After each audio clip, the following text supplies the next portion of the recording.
I'm going to be speaking on physicians running for Congress, and I know a lot of you know about that because you've probably been on the email lists or heard about it or seen it on our website. So I feel like I'm with a bunch of friends and people who know me. So what I'm going to do is share with you what my experience has been running for Congress, and then as soon as I get done, I'm going to ask Jeremy to help me keep track of my time, because once I start talking, I could go on forever, so I'll go for about 15 minutes, and then I'm going to introduce another doctor that's running for Congress, Marilyn Singleton, and she's going to give you her experience, and then afterwards we're going to go ahead and take some questions and that. And I think that if you're a member of AAPS, if you've been following AAPS, you can see that we have a lot of practical how-tos on such things as establishing a cash-based practice, how to get untangled from insurance companies, and how to legally participate or how to legally non-participate in Medicare. And so perhaps this might be a new parameter for members of AAPS, how to run for public office. So just kind of keep that in mind and that. So let me ask, is anyone in the audience here, has anyone else either run for Congress or public office or state office? Raise your hand if you have. Okay, Bob? Yeah, okay, so we got some other individuals here in that. Now let me just ask another question. Has anyone thought about running for Congress? Raise your hand if you thought about running for Congress and not certain if you would be interested. Okay, yeah, in the back there. Anybody else? Okay, Beth Haynes, I got my eye on you, and the same thing with Dr. Alita Eck. Okay, well, let me thank you. Thank you all for coming. Thank you, Dr. Eck and Dr. Magrigal, for all your hard work putting this together, and then the AAPS board members. And especially thank you to Jeremy Snavely for all of his hard work putting this together.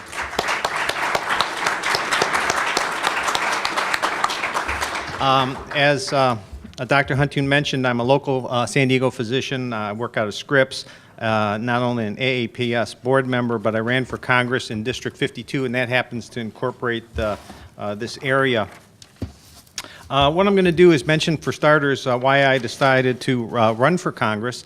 And I'm glad to see Mrs. Iverson walking up on the side over there. That's Jan Iverson, my wife, and I'm going to refer to her as we go through here. Thank you. Yeah, let's give Jan a hand. Boy, she's been a real good supporter and helper in this whole thing. Jan and I, in 2010, ended up helping with a couple of candidates, Sharon Angle and Nick Popadich, and as a result of helping out in these other campaigns, we got a feel for what the candidates had to go through. And actually, April in 2011, there was a candidate training school was held here by the local Republican Party. And Jan and I decided to go to that because we wanted to help candidates more. We enjoyed helping Nick and Sharon Angle. We wanted to do more. We felt like we could do more. So we went to that to learn how candidates conduct their training. And at the time, I had no idea that I would myself want to run for office.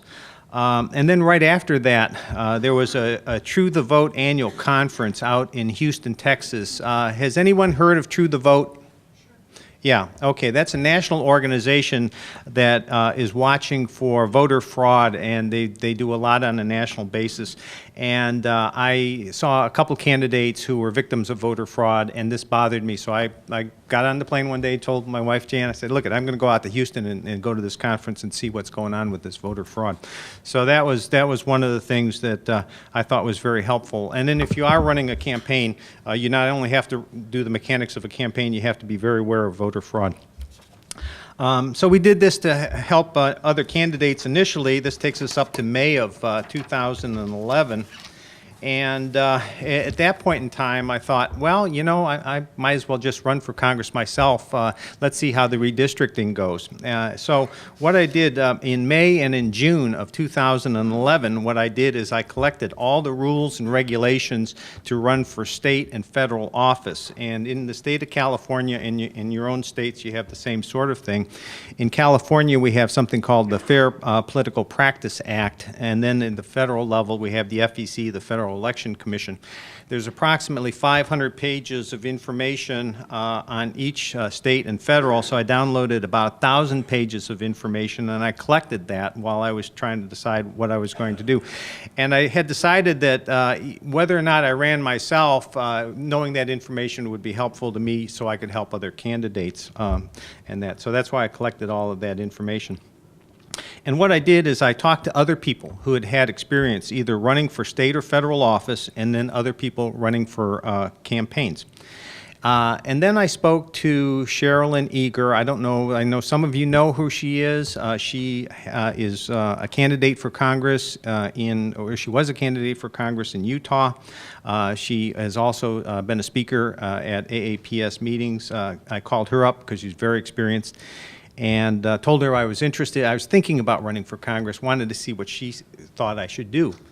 She came up with a brilliant idea. She said, Wayne, why don't you run an exploratory committee? And I would have never considered that on my own, but it was a great idea. So July 1st, 2011, I ran an exploratory committee, and I ran that for 2 months. And this was a real live opportunity for me to go out and talk to groups, about 50 to 100 people, 3 times a week, and then see what the feeling was for people, see what their interest was in a physician running for Congress. And conservative, made no bones about it. We were told it was Reagan conservative and pro-life, and wanted to see if there was interest in the community for that sort of thing. And I've got to tell you, there was a lot of interest in that. At the time, you may recall, last year, there was redistricting as a result of every 10 years there's a new census, and then based on what the census is, there's redistricting. So we had redistricting here in California as well. And a lot of the people were interested in having me run, and at the time I didn't know if I was going to run for something for the state office, like state legislature, or run for federal office.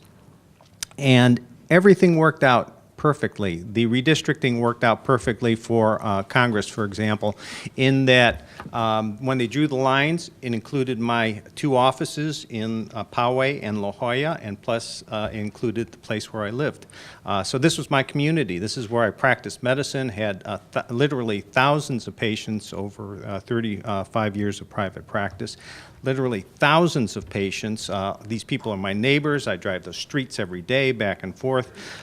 So this was my community, and they redrew lines just perfect for where I lived and worked. Plus, my congressman, who we liked and supported, Duncan Hunter, who's just a superb congressman, when they redrew the lines, they moved him out. So my congressman was gone, had a new district where I considered it an open district, and since I'm interested in federal issues, I'm interested in fighting Obamacare. The running for Congress in District 52 seemed like just a natural for me. So that's how I got started with the exploratory committee. So the exploratory committee was successful. The redistricting for myself was successful. I got to tell you, everybody in the world complained about the redistricting. Everybody hated it. It just so happened that it worked out for me. The other option was to run for state Senate, District 39. That was another option. People were interested in that. I wasn't as interested in the state issues. I don't know if you know much about Sacramento, but boy, that's a real snake pit up there, and California is a blue state, and it's extremely difficult. They passed so many healthcare laws in California that the State Medical Association, California Medical Association, doesn't have time to fight all of them. Just as the CMA starts fighting one thing, there's another law out there. So California is extremely difficult, but once again, very worthwhile doing. So went for Congress. And a thing I thought was interesting, and you may not be aware of it, but what does it take to be a candidate? Did you ever think of it? What does it take? What's that? Okay. Now, there's 2 things you have to do. One is declare your candidate, and 2, take money. And once you do that, once you declare your candidate and you take money, then you have to file. And for federal, for example, you have like 11 days to file. Filing the forms was pretty easy, and I did this in September 2011. And it's you file a form for your campaign committee, you file your candidate statement, you have to open up a bank account, get a tax ID number, and just have a separate credit card to do all of this, which is all pretty easy to do. And then I started out initially with $5,000 in the bank account, just to, that's the threshold. If you're under $5,000, you don't have to file, but after $5,000, you do. So then I officially launched my campaign October 1st, 2011, and it happened to be the last day of the AAPS annual meeting out in Atlanta. So I launched my campaign right on that particular day, out of state. So when I got back, I revamped my website, did a lot with the social media. Running for Congress, the social media is just a really wonderful opportunity to communicate on a wide basis. Held fundraisers, worked up my platform, printed up brochures, banners, even got some new business cards because I went from an exploratory committee to actually a congressional candidate. Let me mention a little bit about the budget, and don't be frightened if you're thinking about running for Congress when you hear about the budget, and that because there's workarounds. But the thing that I had heard from a lot of people is that you needed about a minimum of $100,000 to run a congressional race, and I was able to figure out how to do that. And so when I launched my campaign October 1st. I had planned on raising $100,000 in 3 months in that. And then also taking a look at best case scenario for running a congressional race. I thought best case scenario would be to raise $1 million during the year and then have that allocated $300,000 up to the primary in June, and then $700,000 after that for the general election. So that's like the top end is $1 million, minimum of $100,000. That's what I was looking for a congressional race in this area. After 3 months, by December, I fell a little short, but I was pretty happy with what I did. I raised $75,000 in total, and that included my own personal investment in it as well. So going into January, I had $100,000 in my campaign fund, and I got to tell you, right then at that point in time, I still didn't know how I was going to spend all that money, but I was glad that I had it, and I figured that I would, and I got to tell you, I did. But the thing is there's after raising your campaign funds. And let me give you an example. I did fundraisers. I did 4 fundraisers. I actually had 8 fundraisers planned. I had 4 other people in the community, very substantial people, who said they would do fundraisers for me. I was so busy talking to the public and going to meetings and that, I gave up 4 fundraisers just so I could go out to large community groups, like groups of 150 people who were Republican, like Republican women associations.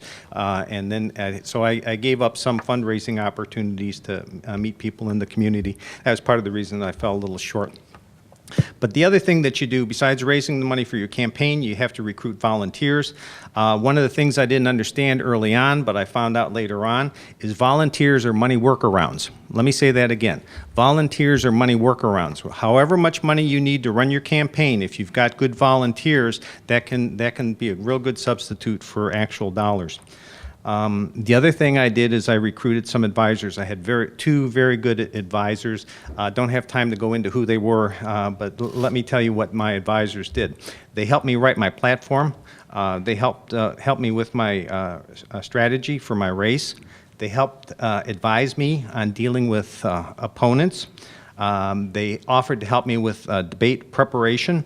And then they came up with a brilliant idea, and that was, and this is something that you really want to do if you're going to run for a congressional race, is try to have a secondary campaign going for yourself. And I tried to do that. I tried to get a secondary campaign.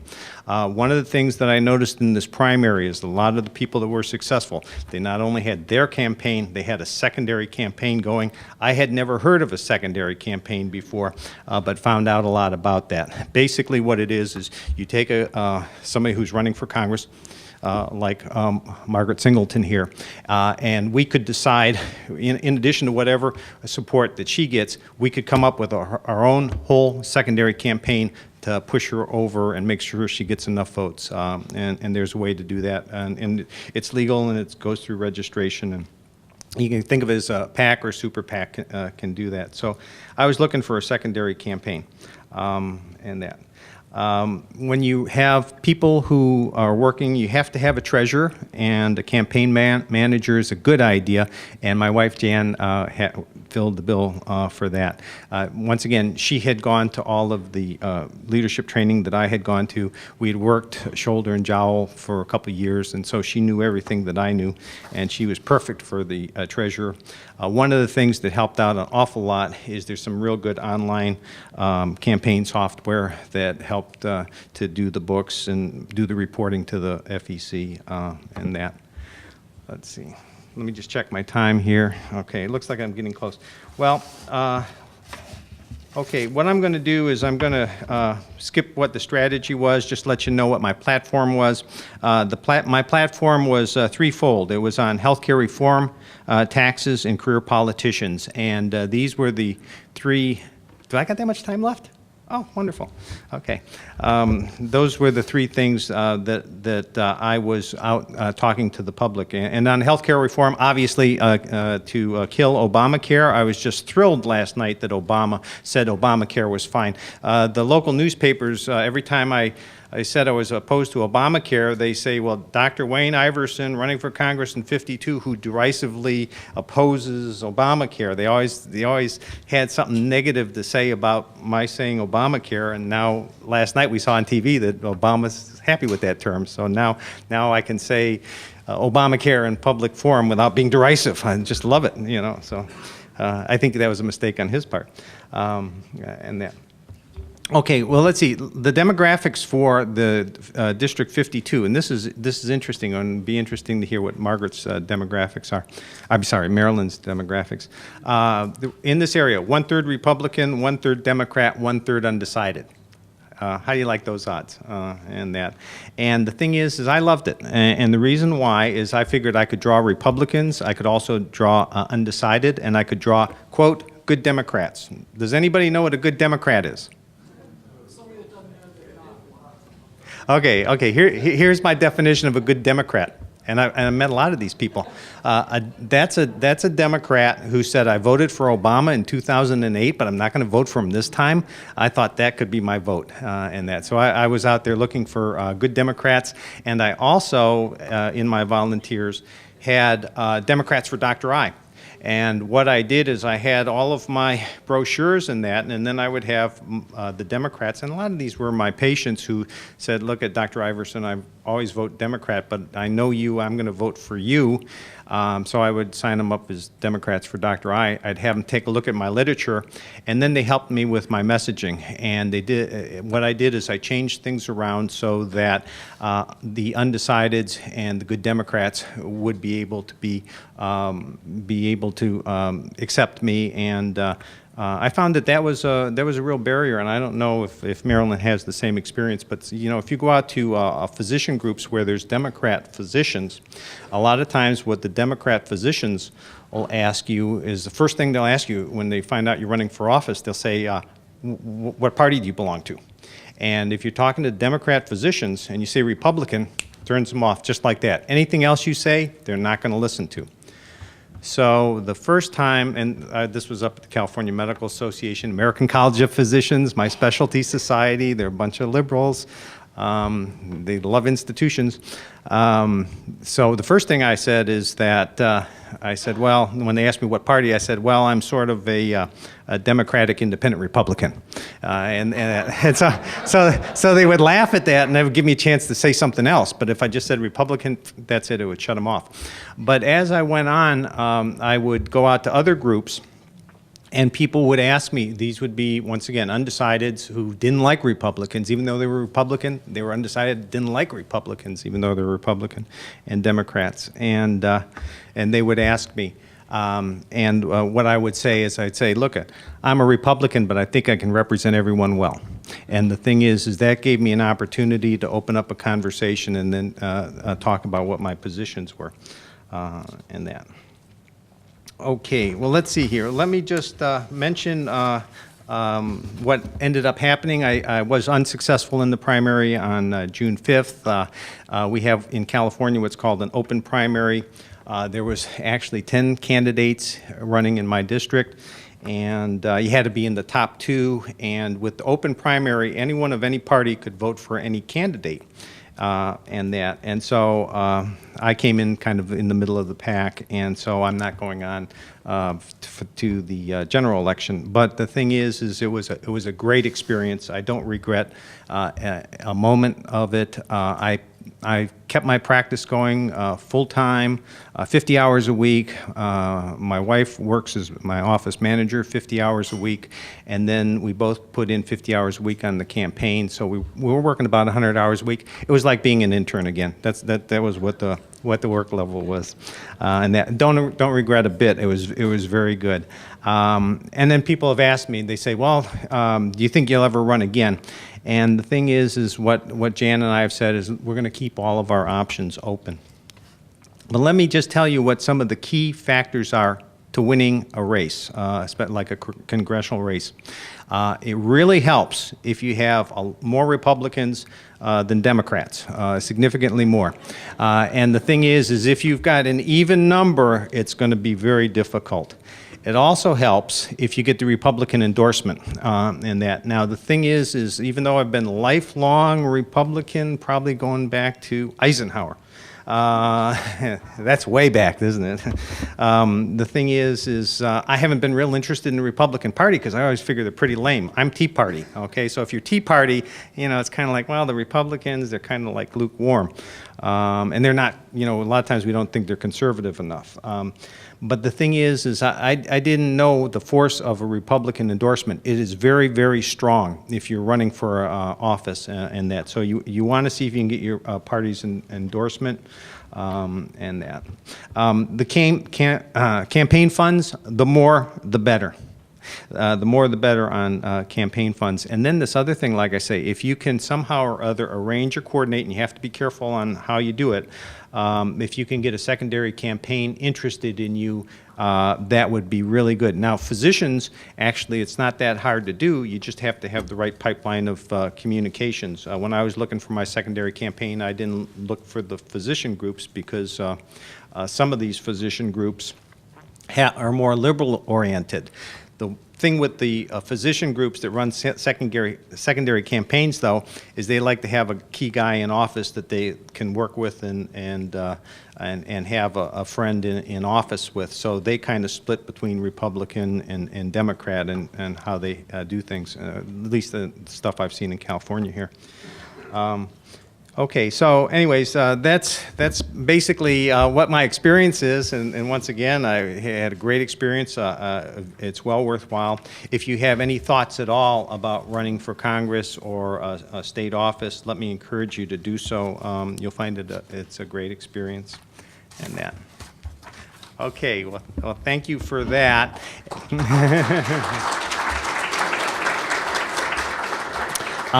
At this point in time, I'm going to introduce Dr. Marilyn Singleton. She's a graduate from Stanford University, later on went on to medical school at the University of California, San Francisco, and completed her residency in anesthesiology and critical care medicine at Johns Hopkins Hospital. And then she, after all of that, after being an accomplished physician, she must get bored too, because then she went back to UC Berkeley School of Law and graduated with her law degree in 1995.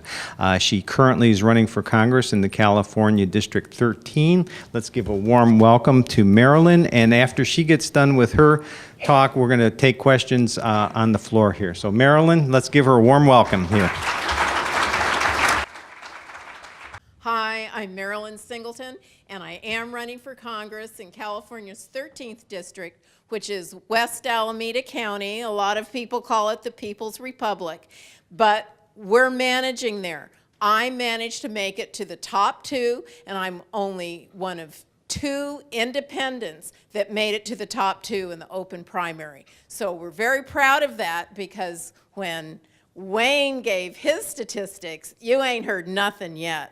Mine is 8.3% Republican, 28% declined to state, and all the rest are Democrats. But we actually made traction. People love the idea that there's an independent.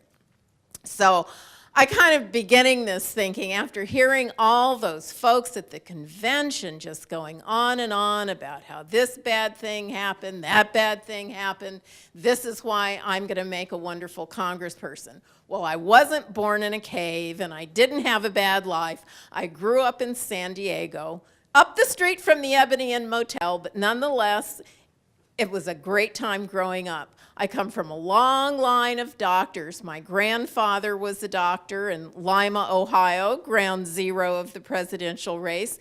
And that was back in the good old days. He was going to leave town because it was a little small and go to the next town over. And then 2,000 people in town came to a big town hall begging Dr. Bradfield to stay. Those really were the good old days. So he stayed and delivered tons more babies, took care of tons more people in Lima, until he tragically died of pneumonia out on a house call. And he was so beloved by the town. He had opened a center called the Bradfield Center. And he was so beloved that even though he was black, he was buried in the white part of the cemetery.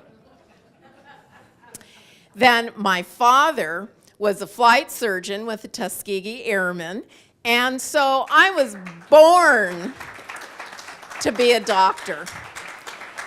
But I'm going to take you on a little bit different journey of what made me decide to ultimately go to Congress. And what really got to me the most was the idea that there's a political class, and it doesn't include us. That this is a class of arrogant people who actually have begun to show disdain for the electorate. And I just had enough. So yes, this was a terrible mountain to climb, and I have to say, I did climb that mountain. It took me about 3 hours when the person on the trip, who was about 25 years old, did it in about a half hour, but I did climb it. And that's just that kind of attitude that we needed to decide that, yes, we can do this despite the odds. Now, this was me way back when, a surgery intern at UCSF. I'm buried back there amongst all the guys, had a wonderful time. Then there I am in the operating room, and you think, what's a girl like this deciding to run for Congress? Well, I didn't want this to be the new outpatient medicine. That we know that there we are being like pigs being led to the slaughter. And I wasn't going to let that happen to me or any of my colleagues in medicine. This had become the new political paradigm. And this is us, right down here, the people, and doctors are way, way down there. They don't even make the graph. So, this is my town, Occupy Oakland, ground zero. There it is. This is what I'm up against. This is my congressperson who loves Cuba, loves Marxism, but I'm finding more and more people are falling out of love with this way of thinking.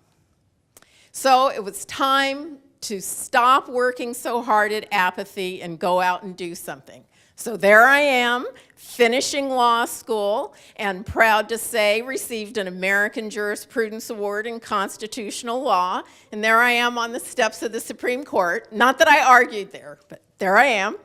And went out, did my public service. This is from being on the parole board. And then people said, you must be to even think of running in your district, that you have a better chance here of winning. Said, put up a wall, you make a wall, I'll climb it. Jump through hoops, I'll do it. And everybody said, no, no, no, you have to be part of the political class. I don't take no for an answer. You climb through all the barriers. So I first started writing letters to the editor. Anytime Barbara Lee, my opponent, came out and did something, I wrote a letter to the editor criticizing her. I actually got to know the fellow who put them in the paper quite well. He seemed to like my letters. You could only write one a month, so I got supporters to write letters. And you might have to write the letters yourself, but somebody else signs it. So you just keep on getting letters, keep on getting her name linked with your name in the newspaper, and people start to see who you are. Now, when you start to run against a so-called icon in our community, this is the first thing they call you. Well, of course, I'm black, so I can't be a racist, so that's okay. Now, this is my husband's first campaign table. This is at the BART station. It's so pitiful, it's so pathetic, but we found some supporters within, it only took about 6 hours, but somebody said, oh, we don't like Barbara Lee, we'll vote for you. So then it got bigger and bigger. There he is. And this, we just went to meeting after meeting, wear stupid hat, booths at street fairs, and instead of having tea with dictators, I started meeting people who were tons smarter than I was. But of course, that's Justice Scalia taking my advice on how to rule on the healthcare law.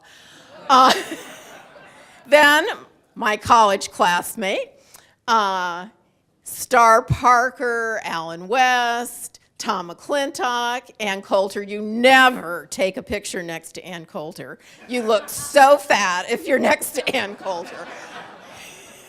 DeRoy Murdoch and Art Laffer, getting all sorts of information on, truly, John Stossel, how to get a good message out there. So here was one of the Oakland foot races. I had about 7 people in the foot race, and they all had Singleton for Congress banners on their back. So whenever the pictures came out, there was a Singleton for Congress, and it was getting that name out there. More speeches anywhere you could find. This was a biggie. They're trying to take away both of our teams, the Oakland Raiders, well, actually all 3, the Golden State Warriors and the Oakland A's. So somebody saw that I was running for Congress. A fellow who was at the meeting said, oh, why don't you just get up and say something? So that's the other thing. Always be prepared to just get up and say something. So that's what I did. And then you get your posters everywhere. These are a couple of my patients who live in high visibility places. This patient actually lives next door to my opponent. And her husband can't stand her.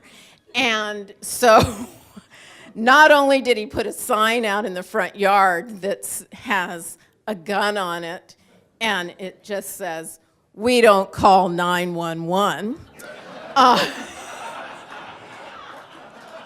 He put my sign up and then put solar lights so it would be lit up all night. So these are nice, loyal patients.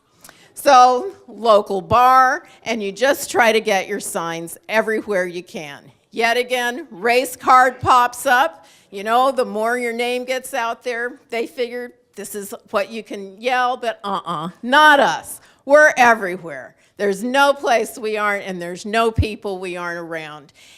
These are some of our tables at the BART station, and here's one of my town halls. My El Salvadorian friends put one on, so I gave a town hall in Spanish. Nobody is left out. Here's my town hall in Chinese. I did have a translator, and this is how we got ahead. This is how we made it to the top 2. I talked about uniting people. More letters to the editor, and now that I'm in the top 2, here you have the editor. Vote Lee out, replace her with Singleton. This is big stuff, and this can happen to any of you who decide to do it. So more and more and more press. Hey, World Chinese newspaper, but that's okay. Somebody can read it and somebody can see my name. There I am, Chinese news. Here's the steps of Sproul Plaza, right where Mario Savio started the free speech movement. There I am now we make it to the big time, KTVU Channel 2, and this will be aired, in fact, this weekend, and it's a televised candidate statement. There's the name on the ballot, and now my name gets to be the first name on the ballot since it was second last time. And here I am with somebody who actually made a big claim to fame many years ago, and this is Jim Hines, and he was the first man to break the 10-second speed barrier in track. And he's an inspiration to me because I'm going to be the person to break that barrier and get that incumbent out of office. Here, thank you. This has been my motto, and it has really kept me going. And it has really gone through this process. First, they ignore you. Then they ridicule you. Then they attack you. Then you win. Now, I know time's up, but there's one thing I want to leave everybody with. And this is something that Carolyn Glick of the Jerusalem Post wrote after a terrible bombing. And I kind of feel like we doctors have been bombed. We've been devalued, and we can't let that happen. And Carolyn said, "Our destiny is in no one's hands but our own. Our greatest achievements come when we recognize that we must trust in ourselves. The greatest calamities come when we trust others to save us. That is what it means to be free. Depending on others is a form of slavery. It's self-awareness of worth and valor that separates a free person from a slave. Don't let them enslave us."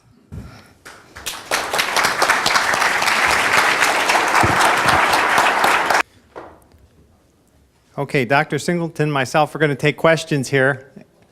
Any questions? Yes, sir. Would it have made more sense if you ran as an independent, because you keep talking about, if you said to a Democrat or a Republican, they shut you off, and there were some Republicans that didn't like that you were a Republican. Would it make more sense if you ran as an independent? For myself and my race? No, it actually worked out very well for me to run as a Republican, and the reason why is upon the advice of my advisors, I never went negative on any of the candidates in the race, either the Democrats or the Republicans. We had a Republican in Congress who was in another district, moved down to this district, Brian Bilbray, very strong candidate for Congress. This district happens to be a battleground district. The RNC is putting $1.7 million into this district to get him elected. Okay, now when I ran my race, I never had a bad thing to say about Brian. We went to a lot of different things together and spoke and gave our talks. And what I always did is my advisors told me that if your opponent has a weakness, don't talk about his weakness, don't talk about his problems, talk about your strength in his area. And so, for example, his education wasn't very good, and then he ends up taking money from lobbyists and just a wide variety of things. And so what I could do is I could deny having participated in that and being a member of the community. So as a result of the way I ran my campaign, I'm very well liked in the Republican community. The next election cycle, if I decide if there's a seat that's available, I have a feeling that the Republican Party here locally will probably ask me to run. And then I'll have a great deal of support, secondary campaign, just a wide variety of things open up. So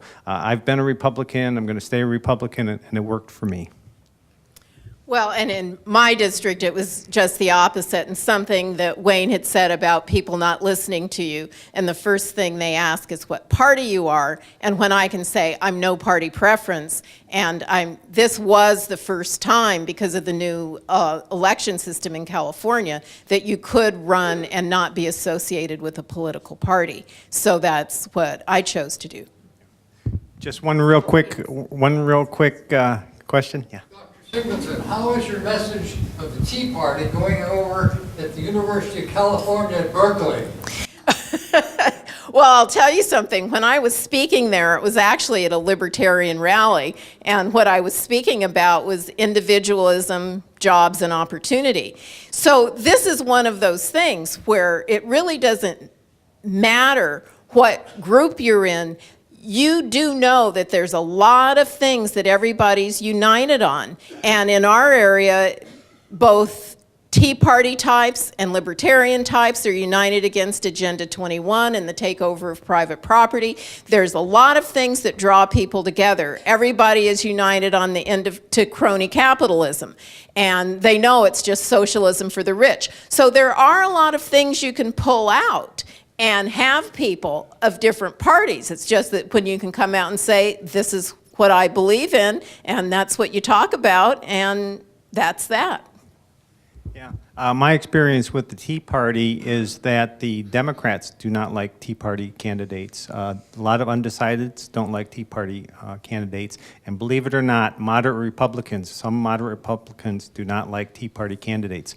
However, being a physician, it overshadows that. So if you're a Tea Party physician, being the physician is the dominant thing that I've noticed. Marilyn, is there any advantage being a physician running for Congress? Oh, I think so. No matter what, no matter how they do try to equate nurse practitioners and physician's assistants with physicians, physicians still do have a certain air of credibility and believability. And in my case, people do like the idea that I'm also an attorney, and I did practice health law and administrative law, so I do know something about the law. So that's been a huge help to me, but definitely being a doctor helps. Okay. We'll turn this back over to Dr. Huntoon. Thank you very much.